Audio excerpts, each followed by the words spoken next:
The house next door isn't empty, but no one lives there. I never paid much attention to the house next door. It had been empty for years, cracked shutters, weeds choking the yard, and a sagging mailbox that hadn't seen a letter since I moved in. The realtor had called it a foreclosure and warned me not to bother the bank that owned it. But then, the lights came on. It was a Wednesday night, just past 11 p.m. I was finishing dishes when I glanced out the kitchen window and saw a soft yellow glow flickering from the upstairs bedroom next door. I blinked. There wasn't supposed to be electricity. I stepped closer to the window, squinting through the trees. And that's when I saw it. A silhouette. Someone was standing behind the blinds, perfectly still, their shape just barely outlined by the light. They didn't move. They didn't shift. They just stood there, watching. The next morning, the house looked the same as always. No tire tracks in the gravel. No trash bins. The porch still sagged with rot. I walked over, half out of curiosity, half concern, and knocked on the front door. No answer. I tried peering in through the dirty windows, but the insides were dark, layered with dust. Still, that light last night. That shape. I told myself it must have been some fluke, a contractor, or maybe the bank checking up. But that night, the light returned. And this time, the silhouette moved. It swayed. Not in a way that looked human. More like it was floating. My dog, Jasper, who usually slept through thunderstorms, bolted upright and began growling at the window. His hackles stood straight, teeth bared. I'd never seen him like that before. I turned off the kitchen light so I could see clearer out the window. There it was again, the shape. But now it wasn't alone. Another light flickered on downstairs. Another figure stood in the living room. Then another in the hallway. 3 silhouettes. No one had moved in. I was sure of it. But something was in that house. I didn't sleep. At 3:12 a.m., Jasper began whining at the back door. I took him out on the leash, and the second we stepped outside, he froze. His body trembled. I followed his eyes. The house next door. The front door was wide open. Not just unlocked. Open. A cold breeze drifted out from the entryway like breath from a cave. The porch light, the one that hadn't worked in years, flickered weakly as if trying to stay alive. I stood there, barefoot on the grass, frozen by some instinct I couldn't name. It felt like the yard between our homes had grown wider, deeper, like walking across it would be stepping into something I wouldn't come back from. Jasper whined again, low and afraid. I pulled him back inside. I checked my phone. No missed alerts, no emergency bulletins. Nothing in the local news about squatters, break-ins, or strange activity. The next morning, I called the county records office. The woman on the line hesitated when I asked about the property. That address, she asked slowly. That one's still under bank ownership. It's been vacant since 2009. Foreclosure. No one's touched it. Why? I almost didn't tell her. But I needed confirmation. There were lights, I said. Figures. People inside. It's like someone's living there again. There was a long pause. I'd recommend not going over there again, she said finally. Her voice had dropped. Something in her tone sharpened. Even the bank won't send agents to inspect that house anymore. I asked her why. She didn't answer. Just hung up. I thought maybe I was just tired that night. Maybe the stress of the move was messing with my head. But the next evening, it happened again. Same time. Same window. Same flicker. I stood at my bedroom window, watching the upstairs light in the house next door blink off and on. No pattern. Just flickers, like someone walking in front of an old lamp. But the thing was, no one should have been there. And there were no curtains, nothing that could be swaying in the breeze. The house was supposed to be empty, condemned, even according to my parents. I told them about the light, hoping they'd say it was just an electrical glitch. But Mom looked at me like I was being dramatic. Dad just muttered, probably a reflection, without looking up from his phone. The next night, I stayed up, determined to film it. I propped my phone on the windowsill, aimed directly at that flickering window. Midnight passed. Nothing happened. Not even a shimmer. Then, at 2:03 a.m., a sharp click echoed across the quiet street, like a door unlocking. I leaned forward instinctively. The light upstairs flared again, bright this time. And in that single second of illumination, I swear I saw a silhouette, thin, slightly hunched, standing completely still in the middle of the room. I froze. The light vanished again, swallowed by the dark like someone had yanked the cord. But I couldn't unsee the shape. I scrambled for my phone. Nothing showed in the footage. No flicker. No figure. Just still, silent darkness. That was the first time I heard the scratching. It was faint at first, like nails on wood, coming from my wall. The wall that faced the house next door. It didn't stop even when I pressed my ear to the drywall. In fact, it got clearer. A long, dragging scrape, then silence, then a soft, repeated tap tap tap, like fingers asking to be let in. I stumbled back, breath held. And then, just before sunrise, the scratching stopped. But I didn't sleep. Not that night. Not after hearing the whisper that came through the wall. You saw me. The next day, I kept glancing at the house like it might look back.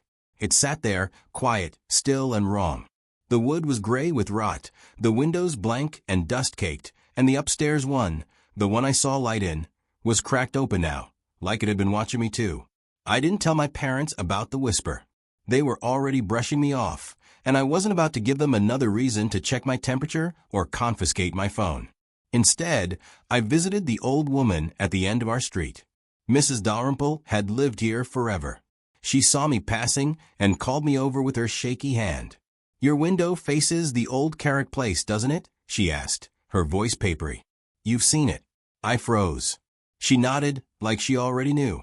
"They say no one's lived there since the boy vanished. But that house has always had occupants. Not people. Not exactly." I asked what she meant, but she just looked toward it and whispered, "It doesn't like being seen. It wants silence. It wants forgetting." That night, I sat up in bed, staring across at the cracked window. Nothing. Until 2:03 a.m. Again. The light flashed, shorter this time. Barely there. And in the afterglow, a hand slid through the gap in the window frame. Thin. Elongated. Fingernails like splinters. It didn't grip the sill. It just hovered there, fingers twitching in the air like they were searching. I ducked. No way. No way this was real. Then came the knocking. Not from the wall, this time, but from inside my closet. I turned toward it slowly. Tap. Tap. Scratch. It was the same rhythm. The same voice, almost translated into sound. I held my breath, hand trembling on the closet handle, until something underneath it whispered low. "You brought me back." I couldn't move. Couldn't speak. Just stared as a thin sliver of darkness crept out from under the door, black and pulsing like it was alive. That was the moment I knew. Whatever haunted the Carrick house hadn't always lived there. It had followed someone home once, and now it had followed me. I shoved my dresser against the closet door before dawn. It didn't stop the whispers. Every night after that, something scratched inside the walls. Not mice. Not with settling. This was rhythmic, intentional.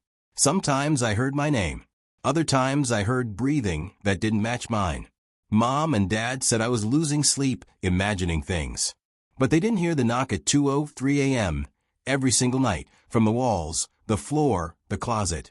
They didn't see the girl. She started appearing in the Carrick window.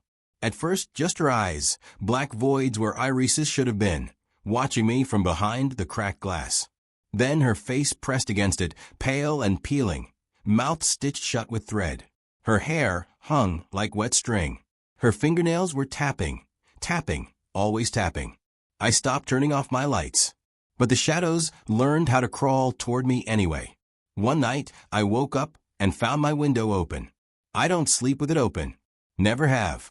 There were footprints on the floor, small, bare, and wet. They went from the window to my bed and stopped right where I was lying. That's when I felt the weight on my chest, like something invisible had sat down. And then, "You see me now." The voice came from inside my head, like a cold nail driven into my thoughts. It was high-pitched, childlike, but echoing, as if 100 mouths had spoken at once. I couldn't move. I couldn't scream. "You watched the house. You brought me across. That's the rule." The girl, if that's what she was, had come from the Carrick house. And now she was in me. For the next week, I stopped dreaming. When I closed my eyes, I only saw her window. My body moved strangely, like my limbs were no longer fully mine. I heard things I wasn't supposed to hear. Neighbors arguing in whispers, cats screaming under porches, old radios turning on when no one touched them. And then, one night, I looked at my own reflection. And it smiled back, even though I wasn't. I understood then. The house next door was never meant to hold her. It was a cage, not a home. And I had left the door wide open. I stopped going near mirrors. Not because I was afraid of what I'd see, but because sometimes they didn't reflect me at all. Sometimes I'd see the girl instead. She'd stand where I stood, but her arms hung at her sides like a doll's. Her mouth still sewn shut, her eyes bottomless. And every time I blinked, she got closer. That week, I begged my parents to let us move. I cried, screamed, threw up from panic. They didn't listen, but they should have. The day I woke up outside, on the Carrick lawn. No shoes, no coat, just standing barefoot in the dead grass, staring up at the window on the second floor. The window where she used to appear. Now it was open, and behind it was me. Not a reflection, not a dream. Me. She was wearing my pajamas, standing in my room, blinking down at me like I didn't belong. I backed away slowly, shaking. My own face watched me vanish into the dark. That night, when I told my parents, they looked at me like I was something broken. Dad said, "We don't live next to the Carrick house." I froze. What? There's no house there. Just woods. It's been empty land since before we moved in. He even showed me the property line. But I could see the Carrick house. Peeling gray siding. Tilted mailbox. That cursed second-floor window. I asked the neighbors. They looked confused, nervous. One old woman whispered to me, "If you can still see it, then she's still inside you." And then she shut the door in my face. Now I know the truth. The Carrick house isn't real the way we understand it. It's like a trap stitched into the cracks of the neighborhood, only visible to the lonely, the curious, the ones who watch it for too long. And once you notice it, it notices you back. I don't sleep anymore.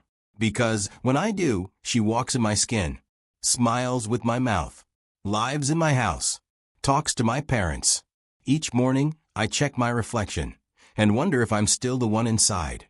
But sometimes, just sometimes, I see her blink after I do, and I know I'm already gone.